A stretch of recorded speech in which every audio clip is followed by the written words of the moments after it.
আসসালামু আলাইকুম প্রিয় দর্শক, পাকিস্তান ভ্রমণের তৃতীয় পর্বে আপনাদের স্বাগত জানাচ্ছি। পাকিস্তানের হৃদয় ছোঁয়া সৌন্দর্যের এক অনন্য রত্ন হলো স্কার্দু। Welcome to Skardu. প্রকৃতির সকল রূপ, সৌন্দর্য এবং প্রশান্তি যেন এখানে এসে এক জায়গায় মিলিত হয়েছে। যদি আপনি পাকিস্তান ভ্রমণে আসেন এবং স্কার্দু না দেখেন, তবে আপনার ভ্রমণ নিঃসন্দেহে অসম্পূর্ণ থেকে যাবে। আজকের এই ভিডিওতে আমি আপনাদের নিয়ে যাচ্ছি পাকিস্তানের রাজধানী ইসলামাবাদ থেকে স্কার্দুর পথে, আর দেখব স্কার্দুর আশেপাশের কিছু অপূর্ব চোখ জুড়ানো স্থান যা আপনাদের মুগ্ধ করে দেবে। চলুন প্রিয় দর্শক, শুরু করি আজকের এই রোমাঞ্চকর ভ্রমণ। Morning from Pakistan. আজকে হচ্ছে পাকিস্তান ভ্রমণের আমাদের দ্বিতীয় দিন এবং দ্বিতীয় সকাল। সবাইকে শুভেচ্ছা জানাচ্ছি পাকিস্তানের ইসলামাবাদ থেকে। আর আজকে খুবই এক্সাইটিং একটি ব্লগ হতে যাচ্ছে, বিকজ আমরা হচ্ছে পাকিস্তানের সবচাইতে সুন্দর প্লেস আজকে এক্সপ্লোর করতে যাচ্ছি। আজকে বাংলাদেশ এবং পাকিস্তানে পবিত্র ঈদ উল ফিতর উদযাপিত হচ্ছে, যদিও সময় স্বল্পতা কারণে বিশেষ করে আমাদের ফ্লাইট হচ্ছে 9:45 দ্যাটস ওয়াই হচ্ছে এখানের পবিত্র ঈদ উল ফিতরে জামাতে পার্টিসিপেট করতে পারি নাই। আর হোটেল থেকে জাস্ট চেক আউট করে এখন এয়ারপোর্টের দিকে যাচ্ছি। আমরা যে হোটেলে কালকে ছিলাম, হোটেলের প্রত্যেকের অ্যাটিটিউড সেগুলো খুবই ভালো ছিল। আপনার ইচ্ছা করলে ইসলামাবাদ আসলে এই হোটেলে থাকতে পারেন। আমাদের হোটেল থেকে এয়ারপোর্টের ডিস্টেন্স প্রায় 35 থেকে 40 মিনিটের মতো লাগে। এখানে ভাড়া পড়বে প্রায় 1800 রুপির মতো, যেটা বাংলা টাকা অ্যারাউন্ড 800 টাকার মতো। আর আপনারা যদি ইনড্রাইভ ইউজ করেন, যে আমরা যেরকম বাংলাদেশে উবার ইউজ করি, আপনারা যদি ইনড্রাইভ ইউজ করেন সেই ক্ষেত্রে হচ্ছে এই প্রাইসটা আসবে। তো যাচ্ছি এই ভাইকে নিয়ে। আসসালামু আলাইকুম। What's your name? My name is Gulfam. Gulfam. Yes. Okay. Nice to meet you and Eid Mubarak. We are from Bangladesh. ইসলামাবাদের প্রত্যেকটি রোড অত্যন্ত পরিষ্কার এবং খুবই গুছালো একটি শহর। তো যেহেতু ঈদের দিন রোড একদমই ফাঁকা, আর কালকে একদিনের অভিজ্ঞতায় এখন পর্যন্ত ট্রাফিক পাই নাই, কোনো প্রকার ট্রাফিক জ্যাম ট্যাম কিছুই পাই নাই। আর চারপাশে দেখেন শুধুমাত্র সবুজ গাছগাছালি দিয়ে ভরপুর।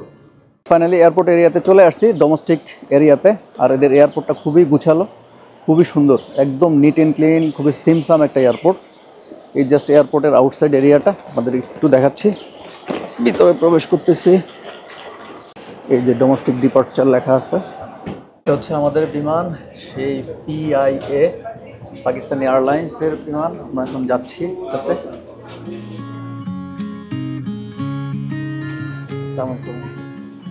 সিট হচ্ছে 12F।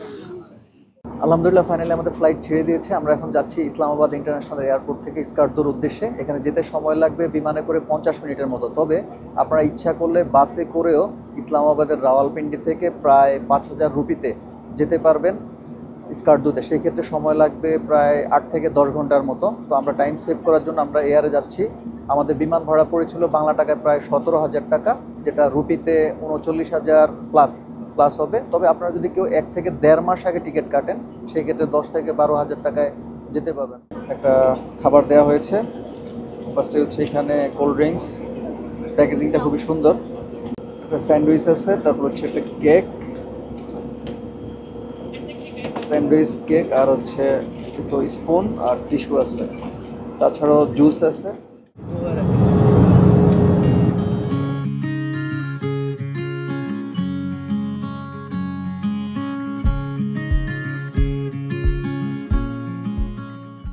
আলহামদুলিল্লাহ ফাইনালি স্কার্দু এয়ারপোর্টে এসে নামলাম। দেখেন কি অসম্ভব সুন্দর একটা এয়ারপোর্ট। পিছনে এই প্রথম এই পাকিস্তানি এয়ারলাইন্সের বিমানে চড়ার অভিজ্ঞতা হলো, এবং চারপাশে দেখেন সাদা বরফে আচ্ছাদিত পাহাড়, অদ্ভুত সুন্দর। আলহামদুলিল্লাহ।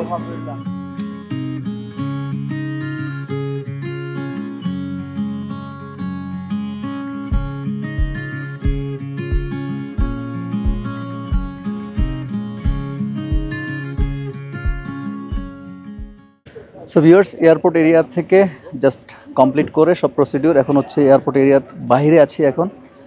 আর এই এয়ারপোর্টে ফরেনারদের জন্য একটা রেজিস্ট্রেশন প্রসেস আছে। সেই রেজিস্ট্রেশন প্রসেসের জন্য আপনাদেরকে হোটেল বুকিং, তারপর হচ্ছে পাসপোর্টের ইনফরমেশন কপি, মানে পাসপোর্টটা শো করতে হবে, আর ভিসা কপিটা দেখাইতে হবে। এই 3টা দেখানোর পরে তারা আপনাদেরকে এক্সিট দিয়ে দেবে। এই 3টাই হচ্ছে জাস্ট ফর্মালিটিস, বেসিক। যেহেতু আমরা ইন্টারনাল ডোমেস্টিক ফ্লাইট নিয়েছি, এখানে কোনো ইমিগ্রেশন সিলস আপ করার কোনো ঝামেলা নাই। তো বাইরে এসে আমাদের পূর্বে ঠিক করা যে গাড়ি ছিল, সেই গাড়ির গাইড এবং ড্রাইভার আমাদের জন্য ওয়েট করতেছিল। He is mister Imran Azad. তো ভাইকে নিয়ে হচ্ছে আমরা 3 দিন ঘুরবো। তো এখানে যেই প্রসিডিউরটা আসলে সাধারণত ঘোরার ক্ষেত্রে হয়, সাধারণত একটা গাড়ি 2 থেকে 3 দিন 4 দিন 5 দিন প্রত্যেকের ভিজিটিং প্লেসের উপরে ডিপেন্ড করে তারা বুকিং করে নেয়। তো আমরা যেই গাড়িটা বুকিং করছি এই গাড়িটা হচ্ছে আমাদের সাথে, এই হচ্ছে গাড়িটা, এই গাড়িটা হচ্ছে আমাদের সাথে 3 দিন থাকবে। বডি ভাড়া হচ্ছে 6,000 থেকে 8,000 রুপি, আর বাকিটা হচ্ছে তেল খরচ যা আসে, এই হচ্ছে হিসাব। আর এখন হচ্ছে আমরা হোটেলে যাচ্ছি না, আমরা হচ্ছে 3টা প্লেস হচ্ছে ফার্স্ট ভিজিট করব, দেন হচ্ছে ইভিনিং টাইমে আমরা হোটেলে চলে যাব। প্রথম হচ্ছে আপার কাচুরা লেক, দেন হচ্ছে Shangrila, and third place name is সোগওয়েলি। এই 3টা প্লেস ঘুরে আমরা হচ্ছে ইভিনিং টাইম হোটেলে চলে যাব। তাহলে চলুন আমরা জার্নি স্টার্ট করি।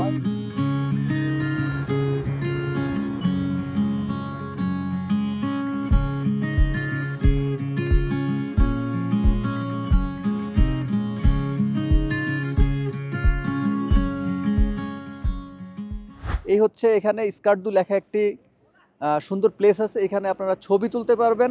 এই প্লেসটাতে আসছি। Welcome to Skardu. জাস্ট এখানে গাড়ি পার্ক করছে এই পেছনে। এখন যাচ্ছে হচ্ছে আমাদের প্রথম প্লেস আপার কাচুরা। পুরো গ্রামের মধ্যে ঈদ উৎসব চলতেছে, যদিও আসলে মানুষ অত বেশি দেখা যাচ্ছে না। এখানকার নারী যারা আছে তারা খুবই পর্দাশীল, কিছু কিছু বাচ্চাদেরকে দেখা যাচ্ছে তারা একটু চিল্লাপাল্লা করতেছে, খেলাধুলা করতেছে। ঈদ মোবারক।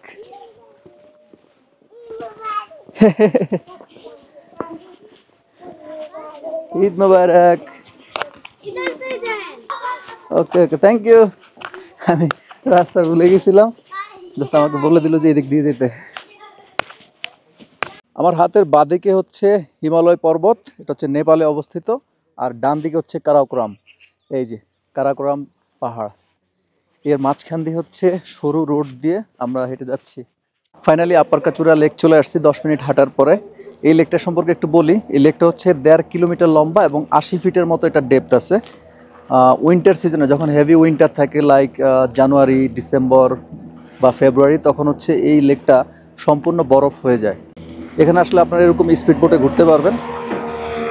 এই স্পিড বোট, তারপর হচ্ছে জেট স্কি এখানে আছে। স্পিড বোটে ঘুরতে হলে প্রতি স্পিড বোট হচ্ছে ওরা 5,000 রুপি রেন্ট নিয়ে থাকে। এই স্পিড বোটের মানে যাত্রী ভরাট হলে তারপরে এটা ওরা ছেড়ে দেয়। এখানে আশেপাশে খুব সুন্দর বসার এরিয়া আছে। উইন্টারটা তো চলেই গেছে, এখন হচ্ছে গাছের মধ্যে পাতা নাই, জাস্ট হচ্ছে পাতাবিহীন। এটাও অন্যরকম এক সৌন্দর্য।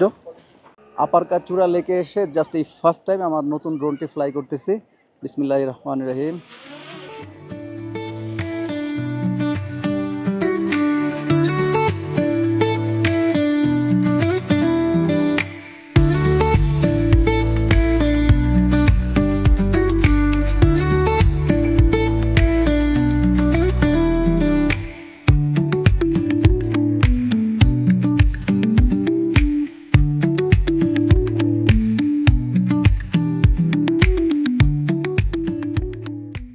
আমরা সেই আপার কাচুরা থেকে প্রায় 10 মিনিট রাইড করে একটা প্লেসে চলে আসছি। এই জায়গাটার নাম হচ্ছে সক ভ্যালি, XHOQ, সক ভ্যালি। তারা হচ্ছে এই জায়গাটাকে মানে সক ভ্যালি বা সক ভিলেজও বলে। এই জায়গাটা মানে অদ্ভুত সুন্দর, কি বলবো। চারপাশে পাহাড়, পাহাড়ের ঠিক মাঝখানে একটা রেস্টুরেন্ট আছে, আমার পিছনে রেস্টুরেন্ট, আর পিছনে কিছু লোকাল পিপল আছে, তাদের সাথে আমরা ঈদের শুভেচ্ছা বিনিময় করছি। তারা আমাদেরকে খুব ওয়েলকাম করছে।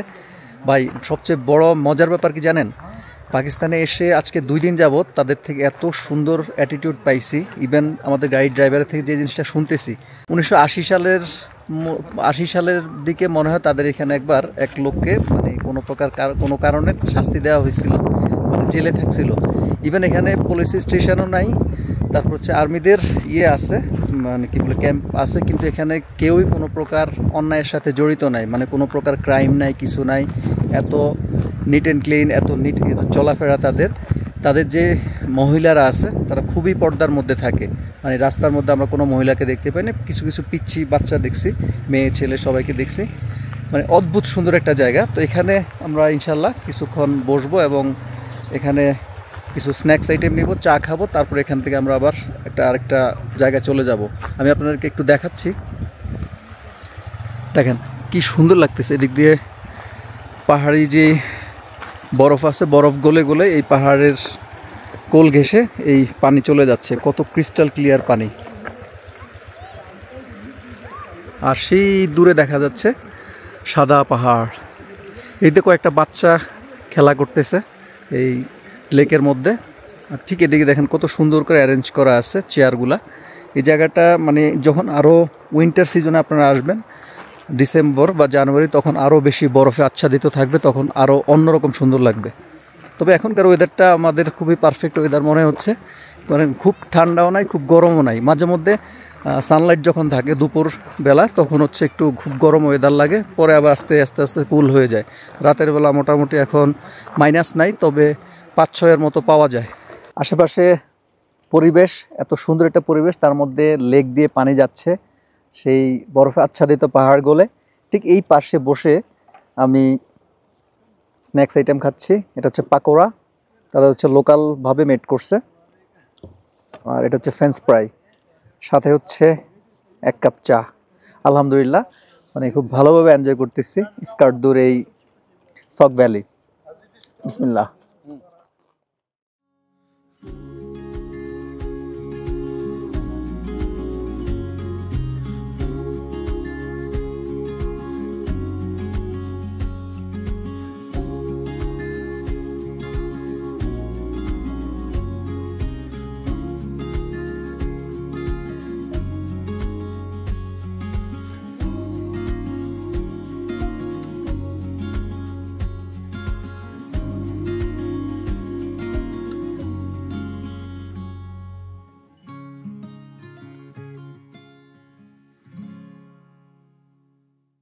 আমরা আমাদের এখন থার্ড প্লেসে চলে আসছি। এটা হচ্ছে সাংগ্রিলা লেক বা লোয়ার কাচুড়া বলে। এখানে যেতে হলে আপনাদেরকে টিকিট কাটতে হবে। এই হচ্ছে টিকিট। এখানে ফরেনারদের জন্য হচ্ছে 1000 রুপি, আর লোকাল পিপলদের জন্য আসলে কত? লোকাল পিপলদেরটা হচ্ছে কম হবে, জানা না। এটা মূলত হচ্ছে একটা রিসোর্ট এরিয়া। রিসোর্ট এরিয়ার মধ্যে তারা এই লেকটা অবস্থিত, যার কারণে তাদের এই এন্ট্রি ফি দিয়ে ঢুকতে হয়। এটা হচ্ছে সাংগ্রিলা লেকের ভিতরের এরিয়া। এখানে হচ্ছে সাংগ্রিলা রিসোর্ট আছে। এই রিসোর্টগুলো খুবই এক্সপেন্সিভ। তাদের অনলাইন ওয়েবসাইট থেকে এটা বুকিং দিতে পারবেন, বাংলা টাকায় প্রায় 20 থেকে 25,000 টাকা পার নাইট। অসম্ভব সুন্দর ভিউ, খুব ট্রান্সপারেন্ট একটা লেক। পানি দেখেন নিচে খুবই ক্লিয়ার। ডান দিকের অবস্থা অসম্ভব সুন্দর এবং পরিষ্কার, খুবই নিট অ্যান্ড ক্লিন একটা জায়গা। ঠান্ডা আছে যদিও। এই যে এখানে পাকিস্তানের ফ্ল্যাগের সাথে তাদের সাংগ্রিলা যে ফ্ল্যাগ আছে, তাদের নিজস্ব লোগো ফ্ল্যাগ সেটা আছে, এবং নিচে সুন্দর করে লেখা আছে সাংগ্রিলা। এই জায়গাটাতে খুব সুন্দর একটা রেস্টুরেন্ট আছে, এটা দেখলে অনেকটা চাইনিজ যে ঘরগুলো হয় ওইরকম দেখতে।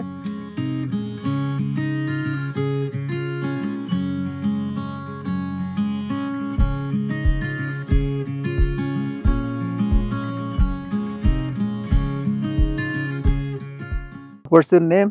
My name is Ashraf Hussain. Shiraz? Ashraf Ashraf. Your name? Ijaz Hussain. Izaz. Izaz Hussain. So what are you doing? Are you a student? Yes. Which class? 7 class. Seven. You? 6 class. 6th class. Okay. আজকে হচ্ছে ঈদের দিন, যেহেতু আমি তাদের সাথে ঈদের শুভেচ্ছা বিনিময় করছি। Eid Mubarak. I am from Bangladesh. Yes. You people are very good. আমি তাদের দুইজনকে দিয়ে ছবি তোলাইছি এই জায়গাটাতে, ওরা খুবই ভালো। Nice to meet you. Eid Mubarak. আমার পিছনে যেই বিমানটি দেখতে পাচ্ছেন, এটা আমি ভাবছিলাম হচ্ছে ফেক একটা বিমান, কিন্তু মূলত এটা হচ্ছে 1956 সালে এখানে যে বিমানবন্দর আছে কাছাকাছি, যে স্কার্দো যে বিমানবন্দর, সেখানে হচ্ছে এটা ক্র্যাশ করছিল। ক্র্যাশ হওয়ার পরে এই সাংগ্রিলার যে লেক আছে বা এটার যে কর্তৃপক্ষ আছে, তারা হচ্ছে এটাকে কিনে মডিফাই করে এটাকে এখন রেস্টুরেন্ট বানাইছে। তো আমি আপনাদেরকে একটু প্লেনের ভিতরে বা রেস্টুরেন্টের ভিতরে একটু ট্যুর দেওয়া নিয়ে আসতেছি। এই হচ্ছে ভিতরে ঢুকতেছি।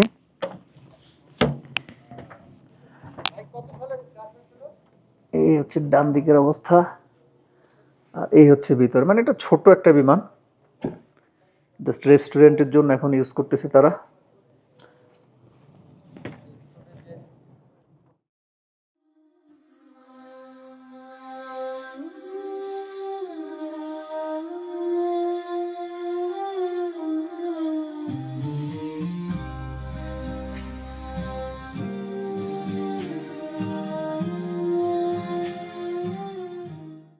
স্কার্দুতে ঘুরতে এসে প্রকৃতির সৌন্দর্য দেখতে দেখতে খাওয়া দাওয়ার কথা ভুলেই গেছি। তো এখন হচ্ছে লোকাল টাইম প্রায় 6:30টার মতো বাজে, অলমোস্ট সন্ধ্যা হয়ে যাচ্ছে। তো আমরা লাঞ্চের কথা ভুলে গেছি। হ্যাঁ, তো এখন হচ্ছে একটা রেস্টুরেন্টে নিয়ে আসছে আমাদের ইমরান ভাই। এই জার্নি পথে আমরা আমাদের হোটেলে যাচ্ছিলাম। রেস্টুরেন্টে এসে আমরা কী কী খাচ্ছি আপনাদের সাথে একটু শেয়ার করতেছি। এখানের খুবই ফেমাস এবং লোকাল একটা ফিশ আছে, এটার নাম হচ্ছে tort fish, TORT, tort fish. এটা গুগল করলে আপনারা পাবেন। এই টর্ট ফিশ দিয়ে হচ্ছে আমরা বারবিকিউ নিছি। এটার বাংলাদেশি টাকায় প্রাইস পড়ছে 1 কেজির দাম প্রায় 2000 টাকা। দেন হচ্ছে এখানে আমরা রুটি নিছি। এদের রুটিগুলার সাইজ এবং যে স্ট্রাকচার আছে এটা দেখতে খুব সুন্দর লাগে, দেখেন একটু ডিজাইন করা মনে হয়। চিকেন বিরিয়ানি আছে, এই যে এটা আমাদের হচ্ছে কমপ্লিমেন্টারি দিছে। এটা is it complimentary, free? Is it for you, for you or for us? আচ্ছা যাই হোক। আচ্ছা, তারপর হচ্ছে আর কি আছে, আর হচ্ছে এখানে সস টস আছে। এই হচ্ছে আমাদের খাবারের আয়োজন আজকের জন্য। এই তো তাহলে খাবার শুরু করতেছি এখন। বিসমিল্লাহ। সো ফাইনালি স্কার্দুতে আমাদের হোটেলে চলে আসছি। এই হচ্ছে আমাদের গাড়িটা পার্ক করে এখানে রাখা হয়েছে। আর আমাদের হোটেলের নাম হচ্ছে রাশ অলিভ লজ। এখানের বাইরের এরিয়াটা দেখেন। মজার ব্যাপার হচ্ছে কি, আজকে যেহেতু ঈদের দিন আমরা শুধুমাত্র 2 জনই পর্যটক আছি এই হোটেলে। তা আমি আপনাদেরকে আমাদের হোটেলের মধ্যে একটা ট্যুর দিচ্ছি। এটা হচ্ছে রিসেপশন এরিয়া। ফার্স্টে হচ্ছে বড়সড় একটা রিসেপশন এরিয়া, হয়তো ডান দিকে তাদের অফিস আছে। আর একদম সোজা যে রুমটি দেখা যাচ্ছে এটি হচ্ছে আমাদের রুম। বিশাল বড় একটা রুম। মজার ব্যাপার হচ্ছে এখানে 3 জনে থাকার মতো ব্যবস্থা আছে। এখানে সিঙ্গেল একটা বেড, এখানে ডাবল বেড। রুমে কি কি আছে, একদম কর্নারে একটা শেলফ আছে, তারপর হচ্ছে আরেকটা ড্রয়ার আছে, একটা টি টেবিল। দেন হচ্ছে এখানে 2টা চেয়ার আছে, আরেকটা টেবিল, আরও 2টা টেবিল আছে এবং একটা মিরর আছে। তারপর এই সাইডটা হচ্ছে দরজা লক করা, এই সাইডে কিছু নাই। আর এই সাইডে হচ্ছে ওয়াশরুমটা। ওয়াশরুমটা বড় সড়ো ওয়াশরুম, বিশাল বড় ওয়াশরুম। এই তো বেসিন আছে, আর এই তো হাই কমোড। তারপর হচ্ছে এখানে গ্রিজার আছে। এই হচ্ছে অবস্থা।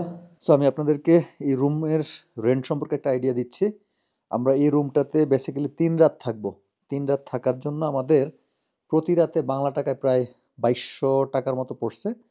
তো ব্লগটা আর বেশি দীর্ঘায়িত করব না, আজ এই পর্যন্তই। সেই সকাল থেকে ইসলামাবাদ থেকে স্কার্দু পর্যন্ত অনেকগুলি জায়গা আপনাদেরকে ঘুরিয়ে দেখাইছি এবং হচ্ছে ফাইনালি এই হোটেলে আসছি। এখন জাস্ট ফ্রেশ হয়ে তারপর হচ্ছে ঘুমিয়ে পড়বো। ইনশাল্লাহ দেখা হচ্ছে পাকিস্তানের স্কার্দুর আরও দর্শনীয় প্লেস নিয়ে আগামীকাল আপনাদের সাথে। সেই পর্যন্ত সবাই ভালো থাকবেন এবং ভিডিওগুলি ভালো লাগলে কমেন্টে অবশ্যই জানাবেন এবং শেয়ার করবেন, সাবস্ক্রাইব করবেন। আল্লাহ হাফেজ, আসসালামু আলাইকুম।